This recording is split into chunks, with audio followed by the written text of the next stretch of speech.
আপনারা এতদিন শুনে আসছেন তো পৃথিবীতে সবচেয়ে আপন ব্যক্তি হচ্ছে মা। আমি মায়ের পাশাপাশি আমি ঘরের স্ত্রীকেও প্রাধান্য দিলাম। কারণ মা 20 বছর লালন পালন করে সন্তানকে। সেই সন্তানকে ঘরের স্ত্রী মৃত্যুর আগ পর্যন্ত দেখভাল করে।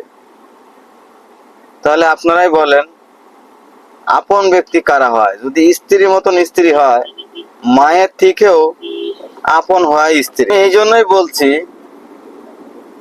পৃথিবীতে অনেক ভাগ্যবান স্বামী আছে যারা মায়ের থেকেও স্ত্রীর কাছে সবচেয়ে অধিক ভালোবাসা পেয়েছে, যত্ন পেয়েছে।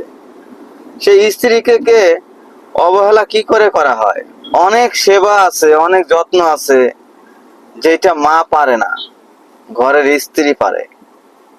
এই জন্য স্ত্রীকে কোনো অংশে বাদ দেওয়া যাবে না। অর্ধাঙ্গিনী এই জন্য বলা হয় যে আপনার সর্বদিকে সে খেয়াল রাখতে পারে, সেবা করতে পারে, মৃত্যুর আগ পর্যন্ত সে পাশে থাকবে। মাকে আমরা আপন বলি ঠিকই, মা 10 মাস 10 দিন গর্ভে রাখছে, মার তুলনা তো কারোর সাথে দেওয়া যাবে না। কিন্তু তবুও ভাই, সন্তান যখন বড় হয়ে যায়, মা তখন সন্তানকে কাছে আগলে রাখতে পারে না। কিন্তু একজন ঘরের স্ত্রী মৃত্যুর আগ পর্যন্ত আপনাকে আগলে রাখবে।